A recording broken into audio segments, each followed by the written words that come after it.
This meeting is being recorded. This meeting is being recorded. Boom!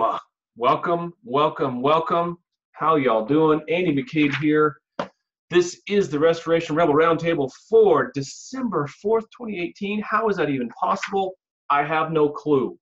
I'm excited about tonight. I'm excited to hear how you guys' week went. But first, you know what we do? We do the do. Here we go. Rebel commitments.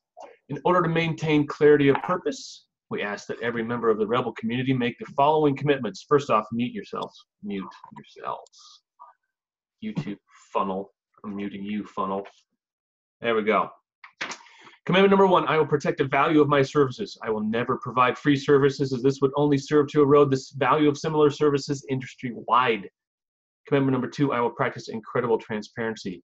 I will explain our processes and details of my client. I will never hide details or manipulate reports. I will never communicate with a third party without also communicating with my client. Commitment number 3, I do not believe in competition. The restoration professionals in my market are part of my community. I will be an active member of that community. It is our unbreakable unity that will create the change that we strive for. Commitment number 4, I am willing to walk away from any project, client, or contract that is not compatible with my values and stated mission. Good business does not require us to give up money, sleep, or our humanity. Kapaya. So, I had, what's that question, Brian? Calendars and stuff? Calendars and stuff?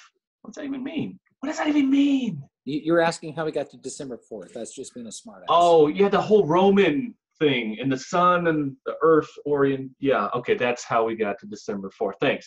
It's about the tilt of the axis when you break it down to it.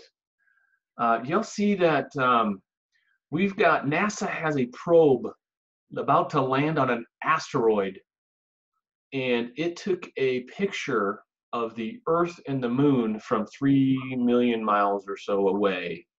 It's pretty cool.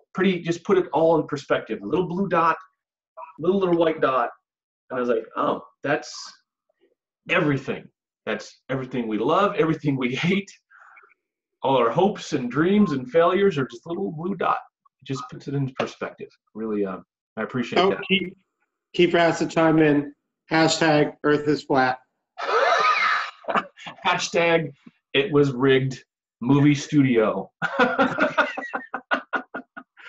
Oh man. All right. Do we have anyone here for the first time? I don't think we have any first timers here, but correct me if I'm wrong. Jason Richards, no? Negative? Negative Batman? Oh crap. All right. Somebody else take over. Looks like my takeout food is at the front door. I'll be right back.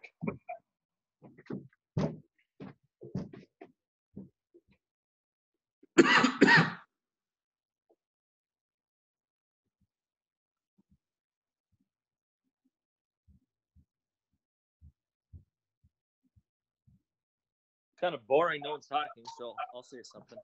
I wasn't in my office, actually. I'm taking the night off of work, and I am, let's see if I can flip my camera. I race snowmobiles in the winter, so I'm wiring my furnace in my trailer. Kind of fun. So, put the floor in, finished it off this fall, and finally getting around to the furnace and wiring and stuff like that. So, should be a fun winter as soon as we get some snow. So I'm just going to listen for a while here, guys. What are you doing with that trailer? It's going to be a first responder? Is it going to be for content processing? It's for snowmobile racing, actually, because I live in Minnesota. So I'll be traveling all over the upper Midwest and racing. Oh, you don't have that typical Minnesota accent I'm used to. Well, no, maybe it'll come and go as I start adding beer. I like it. Yeah, it's kind of cool. So everyone have a good week, I guess. Awesome week so far. Good. So far, so good. Awesome. I was watching Shane earlier and kind of had some motivation, and I have a client that's been kind of hard on us lately, so it's kind of nice to see the unity. And I guess I was watching a YouTube video about resilience today, and just kind of Nice. keeping your motivation up. It was awesome. So keep the spirit up and take a break from the evening and do something that's putsy and fun for your soul. So here I am. What was O'Dazier's takeaway today? He was talking about different, what was he talking about? I can't even remember. I remember it was just good, but it was, there were some things about, just making sure you're staying positive and keeping your business, not necessarily number one, but making sure you stay grounded and things like that. I like it. Covered a lot of topics, obviously. Yeah, my takeaway was know yourself. Yeah. Talked about knowing yourself. If you're going to go into business, you got to really know yourself, because you're going to be the leader. And, you got to be willing, you got to be able to know, how to set yourself up for success. I don't know if he said that exactly, but that's how I kind of figured it. I have to know what I'm good at and how to build my team around me and get the people that I'm not good at close to me. Yeah. Are you guys getting feedback? Can you tell if it's me? I'm hearing some repeat there. No? All right. I'm in a trailer and I'll an switch up. airplane hangar, so it could be me. Whoa. Okay, that's the wrong button. All right. It's the unmute. What's that? It's the unmutes doing echo off of all of them. That's what it is. Okay, Andy, thanks for being here. Good name, by the way. Always trust an Andy. Okay, good. Everyone else is muted. Let's segue. Positivity. I got done reading a book a couple weeks ago called The Power of the Positive No, and I actually had an opportunity to apply that today in some advice I gave to a fellow rebel. So he called me. He had gone to my Denver pricing adjustment and feedback course. He called me. He's in a different market from that. Let's just keep it in a different market. No more detail needed on that. Craig Jackson, welcome to the room. And so he said, hey, I'm getting some pushback. I'm getting some serious pushback from good, friendly adjusters. And so the book, The Power of the Positive No, is framing a no between two yeses, anchoring a no between two yeses. So you say yes to something, your belief or your goals, and you say yes to something else, and you tie them together. So here's what I did here was my take on how he should approach this certain adjuster.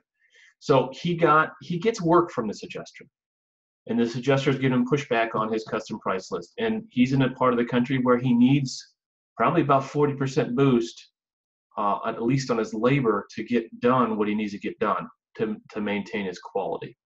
So I said, here's what you say. You don't, and on the theme of being positive, we have a tendency, especially in this group, to be combative, right? In which we know in our hearts it's probably not the best way to be. Aggression really doesn't get us where we need to go. So let's change that up. So I said, here's how you frame it. You say, hey, Mr. Adjuster, hey, I know, first off, I really appreciate you calling us on these losses. And I believe you call us because you trust us and you believe our quality of work is high. And I believe our quality of work is high. And our quality of work is high because we're able to charge what we need to charge in order to make a profit. And if I don't charge what I need to charge in order to make a profit, I can't provide for my employees the way I'd like to. I can't provide you with the quality of work that I need to provide. And I can't give back to the community the way I want to give back to the community. So for those reasons, I really can't adjust my pricing down to where you are suggesting us move it down to. I said it way more eloquently earlier this afternoon, but so you see how I framed it between this adjuster gives me work. I thank him for that. I reinforce that relationship. I say, the reason you gave me this work, I believe, is because I do high quality work and I take care of your insured. And these are the other things I do because I'm able to charge what I need to charge. And for all these reasons, I can't back off that. So it's not really a no, it's a, here's all the reasons why I have to charge what I need to charge. And the no is implied that I ain't moving off my price list. I'm not coming down to your canned price list. And I think that's going to be a much more effective tack for us all to take. We claim our quality. We claim our quality of life. We claim our ability to provide for insureds, customers, and our employees.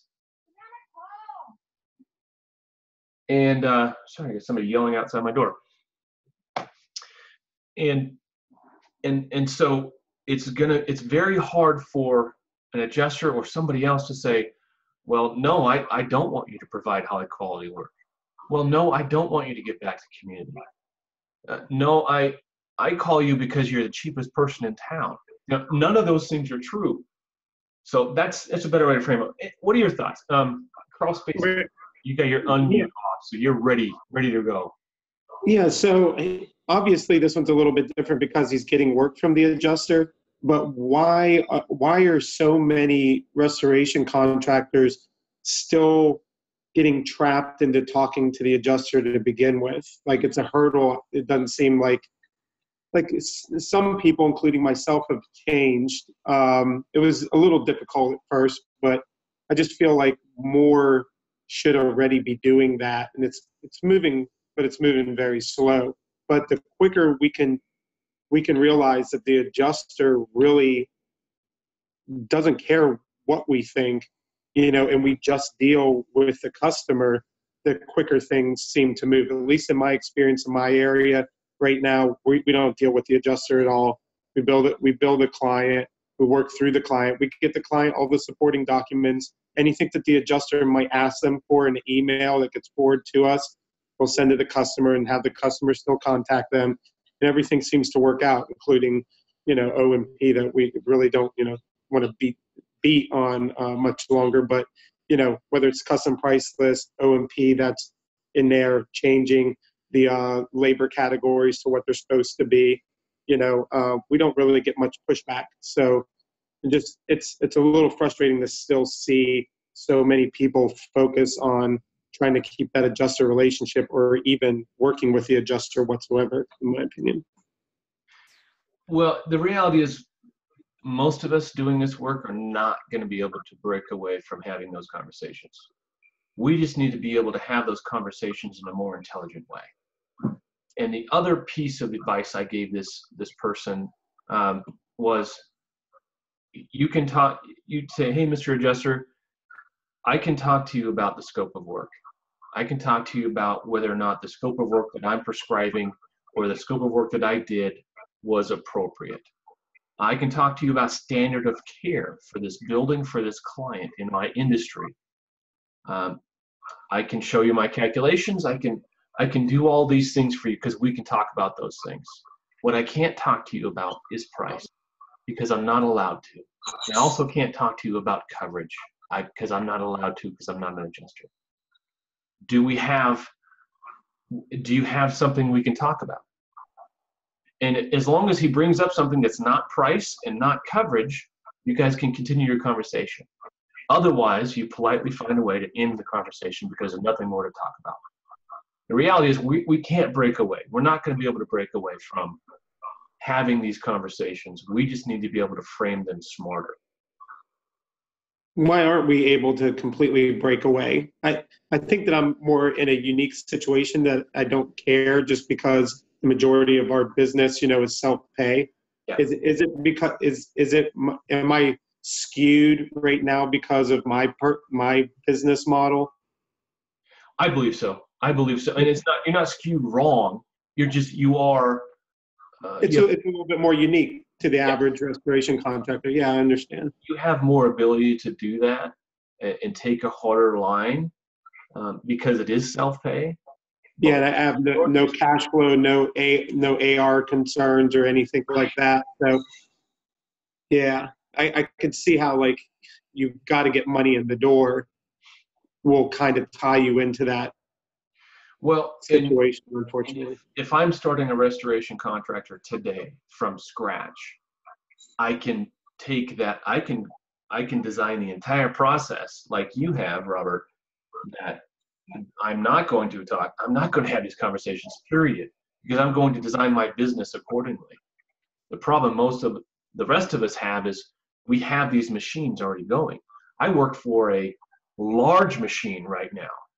You think I can go in and tell every single one of the, I don't know, 200 estimators and project managers in my company right now, oh yeah, by the way, we're not gonna talk to adjusters anymore. Nah, it won't happen. No, that shit Not realistic at all. So it's a process. I think we need to start incrementally, and we start with what can we say yes to. I can say yes to standing on my quality. I can say yes to providing for my employees and their families. I can say yes to giving superior customer service. I can say yes to all these things. And there's just one or two things I can't talk about.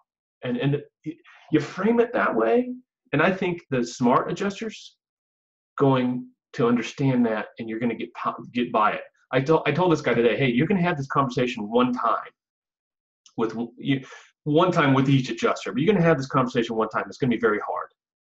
But from that point forward, your relationship with that adjuster is going to be very easy if you are able to reach an understanding. And there was one more thing. It'll come back to me. Who else has some input on that? And Robert, don't get me wrong. You are in an enviable position.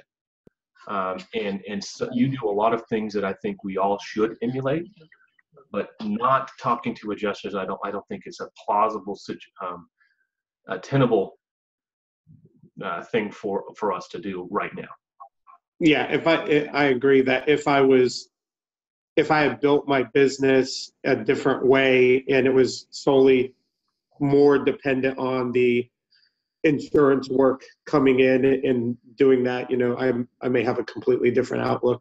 But I do got to say, thank God that is not my position, luckily. Oh, that was the other thing. The reality is, if you get into a $200,000 loss, you're not having this conversation. You're not talking about price, really. Where we get into these situations, we have a desk adjuster, or more often than not, a TPA.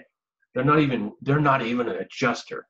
That's where we're getting most of the friction on these pricing changes. But the higher up the food chain you get, the less flack you're going to get, because you have a more sophisticated person on the other end of the phone. And that's a decision that we all need to make. Is the of this $3,500 water loss worth it?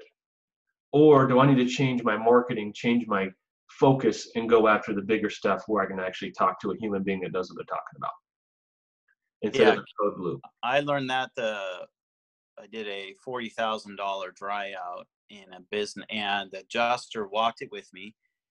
And at the end of walking it, he was walking with his laptop, his little rig, the laptop was right in front of him as he was walking. And at the end of it, he printed me out a check for $32,000. And then I looked at him and I said, "Oh, can I just review it real quick?" And he said, "Sure." And I said, "Sir, this wasn't light water. This was heavy water." He said, "Oh, my mistake." Changed it, printed out another check for another $8,000. just like that. Done. I mean, so you get to these larger losses, and the adjusters that go up, obviously it doesn't create so much of a problem. They have the authority to be able to make those changes, and without any pushback. Yeah, you get, I think too also, I don't go out, when I go to a loss, I don't try to target the adjuster. I don't go out of my way to try to talk to the adjuster. I deal with the customer, and when it becomes necessary for me to talk to the adjuster, then I will, and I will only do it with the client there or with the client CC'd on an email. Yes.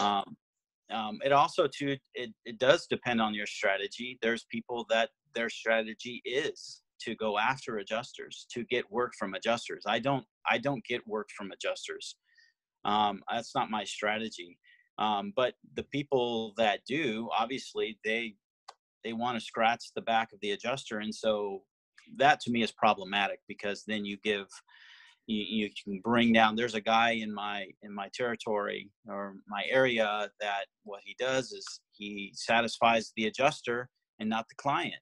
And he was in the Rebels. I invited him into the Rebels, and he started putting up posts about, drying category 3s in place, not removing drywall, and talk about standard of care. And then yeah, exactly. And the Rebels got on him pretty good, pretty quick. What the hell is this? Yes. And he quit the group. But that's what happens when you go after adjusters and you're trying to get money from adjusters, is something's got to give. And in his case, standard of care was what went. And maybe in a year, 10 years, whatever, do research, maybe what he was doing will become a standard IICRC practice, but as of now it's not. So I don't. And also too, there's a proverb that says, a soft answer turns away wrath. Sometimes when we're talking with adjusters, they're human beings just like us. They have, a wife or a husband and kids, and, they're just trying to make a living just like we are. And, they have their boss, looking behind their shoulder, doing, telling them what they need to do, how they need to price things and everything else like that. And so for me, it's also, I have to, I don't want to just head straight into a battle in an argument. So of course, I think what you're saying, Andy, speaks right to that, is, hey, give them a way out, give them a way to say, oh, okay, that's right. Okay, well, because of quality or because of that, and also, Robert, what you said, giving them documentation, so that they can go to their higher ups, or they can put in, a lot of them are just, I have had adjusters tell me, just tell me what the standard is so I can just put it in here, and then, my boss won't breathe down my neck. Right. So that's, what you're saying goes a lot right along with that, is that, hey, we let's educate them. We're supposed to be the experts here, not them. It's true. We're the ones that are supposed to know the standards. So let's give them the standards. Let's tell them why we did what we did. And I know for me, what has changed the most in my my reports and everything is my documentation and my F9 notes. I know I don't use Xactimate, but that's what you guys call it. Is I give the adjusters reason to say yes, instead of just questioning it. Yeah, and part of that book, I recommend it highly, The Power of a Positive No, is not only find your yes, find that common yes. What is that yes you can both agree to? Can you both agree that this particular client needs a high level of care? Can you agree on that? Yes. Can you agree that a high level of care costs more money than a low level of care? Yes. Okay, then why are we talking price?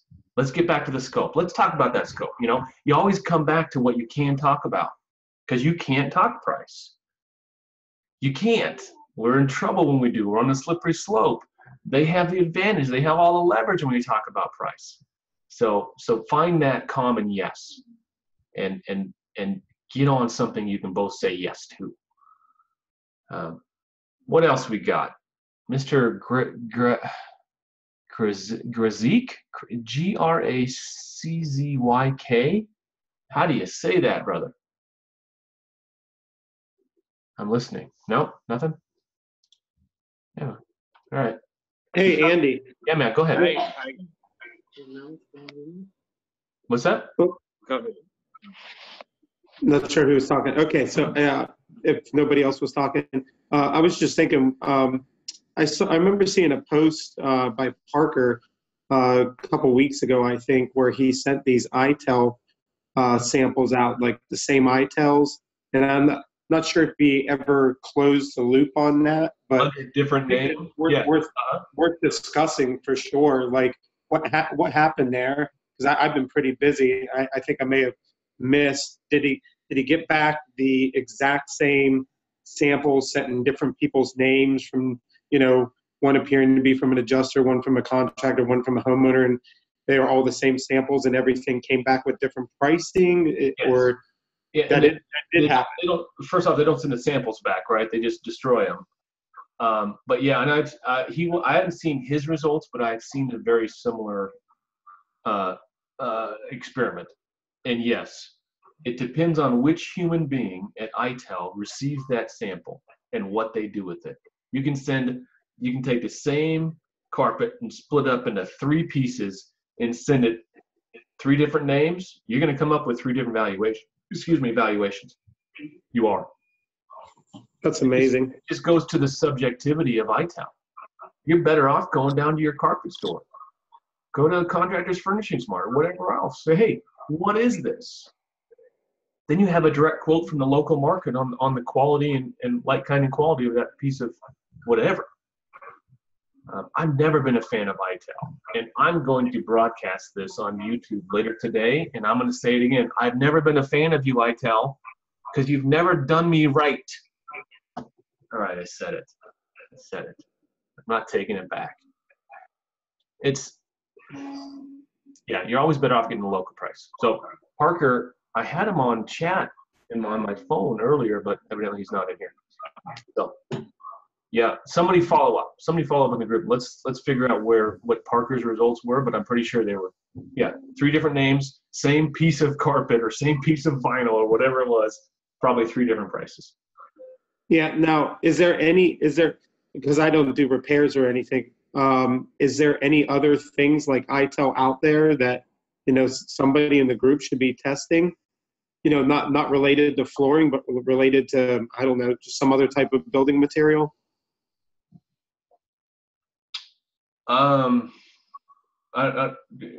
Restate that question. I'm not sure I know what you mean. So like ITEL's for flooring mainly, yes. Right? Is there any other independent LKQ type laboratory for any other building materials that anybody's using that I'm aware of? Good question. Anybody got that? Anybody know of anything? I don't know. Like, I imagine, is there one for roofing? I would think that would be a pretty big. ITEL does roofing too. They've expanded. They've done roofing now. I don't use them anymore as much as I used to when I first got into the business because I just go local. I know prices on material now, but yeah, they do roofing now. ITEL does roofing and other things. But I have not heard of a competitor of ITEL that I'm aware of. I don't believe there is. They do roofing and siding too. Roofing and siding. How are you supposed to cut a piece of siding and send it to ITEL? It's usually, I think it's the aluminum one. Or you use their phone app. Their phone app. You can take a picture of it. Have anyone used that app for the new app for ITEL? Parker, I think that's how Parker did it. He did it through the app. That's how Parker did it. Okay. Yeah, I think he was doing it through the app. Yeah. Yeah, I think I saw somebody right around the time Parker was doing that, maybe even a bit before him, that was sending it in to, I think, vaguely, there was another person. Yeah, that app, I don't know if you guys have used it or seen it, but I had a State Farm adjuster out on an adjustment, and she did it with the flooring right there in front of me, and it came back a ridiculous amount of money for it, and it came back within 30 minutes. I was so shocked on how it came back. So you're telling me somebody who has never been a contractor, probably never been an installer, not a licensed adjuster, they're going to look at a photo that I send them and go to their flooring catalog and come up with a number, and that's going to be the number? It was, you had to actually cut the floor, shave a piece off, show about 6 different pictures, and they have their own machine that you put it on. They show the tongue and groove. like I said, you shave a piece off, and it came back as some oak flooring, and that's what they used that price for. And honestly, it came back at like $15 a square foot. Was that high or low? I thought it was extremely high for what it was. For what it was. It didn't look like true oak engineered flooring. Okay. And that's what it came back at. What's true oak engineer flooring? Go ahead, Rick. What was that again? What? What's true oak engineer flooring? Well, I guess, I mean, there is no, I mean, engineered is handmade, so it's hand scraped, handmade, whatever that is, but it came back as oak engineered flooring. Okay. Yeah, so it's just. So I would think a true oak floor would be the 3/4, the common oak, right? Yeah, the big stuff. So the 3/4 thick. Right. So you're But saying this stuff was, it had ITEL plywood overvalued on the it? bottom of it. So essentially, it's plywood with a veneer, an oak veneer on top. Exactly. And it came back at like 15 something a square foot. And they overvalued it, is what you're saying? I think it was extremely overvalued. And the State Farm adjuster did it right there in the customer's home. And I happened to be there for the adjustment, and they gave it all to him right there. So they put it in the scope and then wrote a check to him right there. Because they, you know how they would usually put just a generic number in for the flooring until it comes back from ITEL. Well, right there they did it and handed him a check right there. Right. So what's the issue that you have? I didn't have an issue because it came back as high as it was. I thought it would be a $6 or $7 square foot of a floor. I think the issue is it's a testament to the gross inaccuracy of the Absolutely. ITEL. That's Right. all right. I understand. Mr. Rouse. Because I think like this guy was saying with Parker is if you did it again, it's going to come back at $6 or $7. Then you do it again, it's going to come back at $10. Where's the accuracy in it? Right. I get it. Yeah. How can you rely on it? All right, Mike, I'm going to mute you because you got conversation going on in the background there. Brian, what's up? Well, what I was going to ask on that is that handy dandy tool that person used that, right, you say it came in high, but based on that tool's analysis, did it actually identify the manufacturer of the product? Because I'd be curious to know to cross-reference that. No, they take the best guess. They take a best guess. Oh, it's just a guess. They don't identify the manufacturer. They just say this is how much it's worth. Oh no, you've seen the reports though, right? They name manufacturers. It's like they give three. It's most similar to A, B, and C. It's most similar to Wilson Art and this and that. So they do give three manufacturers that they. But they don't say this is the maker of that. No. They don't ID it. No. Yeah. Not unless you happen to cut a piece that has clear identifiers that they have in their database. Exactly. That's what I was trying to. And then just my shameless plug for Mr. David Hodge. He talks about how to work with ITEL versus the adjuster or the insurance company sitting in it and you sitting in it. And he says, you'll get two vastly different numbers. And then based on the data you get from ITEL, if you do it independently and you take to your local shop, he says it's more likely to come in close to reality, unless it's, of course, a way discontinued product. Because ITEL knows where their bread is buttered, just like the rest of us. Let's be real. Let's be honest. ITEL, where do they get the vast majority of their revenue from? That's going to influence the answers that they give time and time again. Just like my friend's house in Sun River, which is 20 minutes yonder from me, experienced a terrible ice event 2 years ago. Roof was destroyed, but the engineer who came in said, oh yeah, the roof is damaged, but the ice didn't do it. Why did he say that? Because he knows where his bread is buttered. Because he does 100% of his work for Safeco. So he's going to give Safeco's answer. Let's just call it what it is. And that's what my beef is with ITEL. They know where their bread is buttered. How am I supposed to trust anything they say? Kiefer, what's up? You unmuted yourself, so I assumed you had something to say. Or you just like. Oh no, I think it's still unmuted. Good. All right. Well, I just not usually this quiet. You're looking like you're like intense. I'm like, oh, he's got something to say. No. It's just... Oh no. So, I'm waiting for the next subject.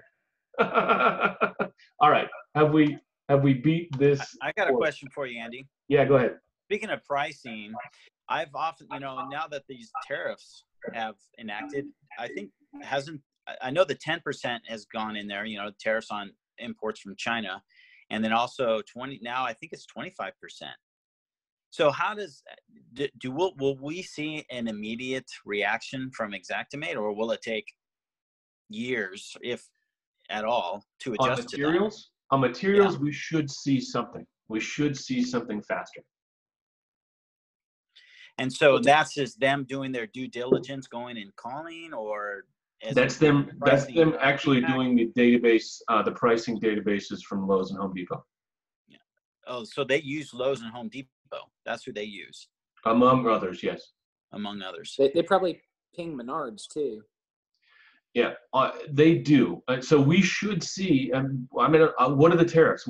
I'm not hip to it. What is the lead time for delivery? Okay.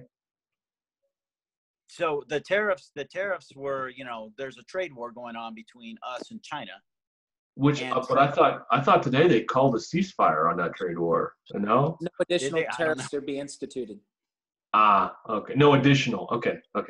Yeah.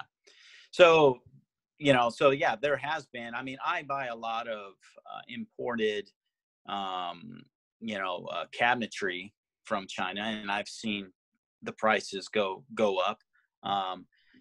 So that's why. I mean, so that's another question I have. Does Xactimate know the difference between like Chinese made product and American made product, or how would they know? Know? I know that's what I'm wondering, because all the guys here in LA. I mean, there's so many. I mean, we have the biggest port on the West Coast over here, and all we got is Chinese stuff all over the place. Right. So. But I have seen ITEL, going back to ITEL, I have seen, like 99-cent flooring, imported flooring. I've seen them price them at like $5 a square foot, And of course, me as a contractor, I'm going, well, that's what they said, and the insurance is willing to pay for it. Sure, of course, we're going to run with that. So I did message Parker and ask him, if he actually came back with, I haven't sent it yet. Okay. With the results. Yeah. So. And RTA, what's that, Brian? Ready to assemble cabinetry. It's flat packed. Yeah, okay. Flat packed. Georgia. And either you get it like you just said, or my current employer has a very nice cabinet shop in-house. And they have full-time guys. That's all they do is build cabinets. Mm-hmm. Because they know they can do it. That's a good way for them to make their margins. Instead of trying to find it and source it, they make it. Yeah. They've got the power of scale and the cash flow, and they're bringing more of the stuff in house. Once you get to scale, yes, you can do that. Yes. Who do you buy from? Jason Harper wants to know. I will be able to get you the name. I don't have it in front of me because I go through a friend of mine down here in Houston that I've made acquaintance with. But perfect. Check it out, and their stuff is sourced from the U.S. and Canada, and they mill and manufacture down in Georgia and ship out everywhere. Nice. I like it. What are these? What is it? Are these cabinets? Ready to assemble. Yeah, it's RTA. They're RTA cabinets, and they're not made in China? Nope. America. I'd like to know who they are too. Do they put a name brand on it? Are they name brand? It's their own name brand. I'll get it to you. Okay. Pay me through the group, and I'll get you their info. America. Okay. I like it. Did you all see that video I posted up from 4 years ago? No? I was like, if you saw my old logo, right now it's a badge, right? My old logo was like a badge, but it has like a flag in it. And then every time I did a video, I set up I had a 12-foot American flag, and I just set it right behind me. I know, yeah. So every time you saw me, I was like, America. Yeah, I'm for it. Kiefer, Crawl Space Kiefer. Tell me how that business is going, because I just saw Reach Drying Academy.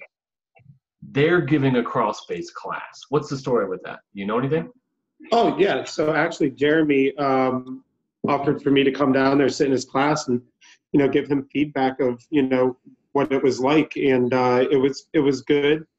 Some areas for improvement with drainage, particularly, but it was a really great class. I think a lot of people should take that if they're thinking about getting into crawl space encapsulation. As far as business for us, it's super good. We're averaging 10 to 15 calls a day. So now of course we don't land all those, but if you land even half of those, it's significant. So okay, the marketing, it really works.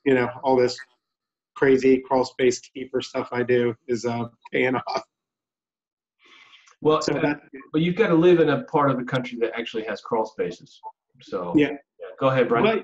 But I've applied the same principles to mold remediation, and I'm sure if you follow my Facebook, you see that we're starting to do a ton. Now we do. If people think we do a lot of crawl spaces, we do about 3 to 4 times the amount of mold remediations. It's just I can't post. It's a smaller. It's a smaller buy-in. It's out of pocket smaller. Yeah. I'm working on something else that will demolish all the other service revenue streams. That it's going to be crazy when I finally start showing it. Nice. So I'm really, really excited about that because the great thing about that is that everybody needs this, and I don't have to worry about are you below grade, slab on grade, or anything like that. These are real water problems that are facing everybody's facing these ones no matter where you live. Nice. So that's All pretty right, cool. Roush is so polite. Look at that guy raising his hand. Well, like you were just talking about the market down here in Houston post Harvey, all new builds. If you're anywhere that got flooded, it's pier and beam here on out. And so. Oh yeah, you got to go up 4 feet, 5. No, the rule is 3 feet above the DFE, which BFE is the base flood elevation. DFE is the 500-year flood elevation, which is basically how high did Harvey get by you? Add 3 feet. That is the bottom of your new pier and beam house. Holy smokes. You could be 10 feet, 10, 15 feet in some areas. Yeah, like being on a river. They're going to be, houses are going to be built more akin to being on the beach than in a major metro. But then again, here in Houston, some places, because of oil drilling and stuff over the past century, has dropped as much as 10 feet. Really? So, yeah. Down here, Leaf City, Friendswood, Dickinson, it's subsided 4 feet from what it was 100 years ago. Holy smokes. Down central Houston, downtown Houston, is in that greater area is 10 feet below. Wait, the earth has dropped 10 feet from drilling and extraction. Mm-hmm. Mm-hmm. Whoa! I had no idea.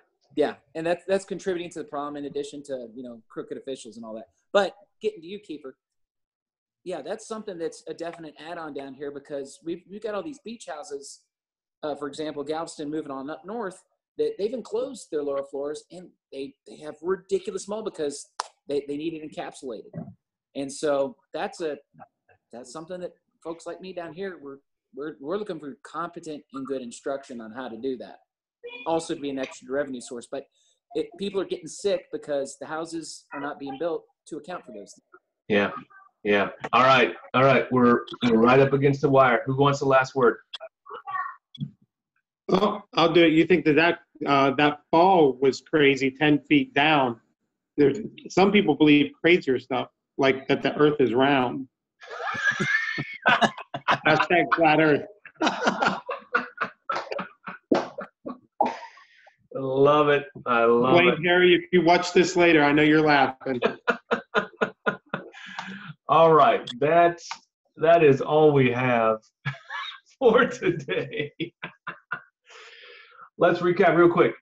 Find the yes, not just your yes. Find the common yes in every conversation, every relationship, but especially with the adjusters you're talking to. Find the things you guys can say yes to so you can say no positively. and keep doing the do. This all this information about the manufacturers, the cabinetry. That's exactly why we're here. That's exactly why this group exists. And all right, I love y'all, and we will see you next week. Later.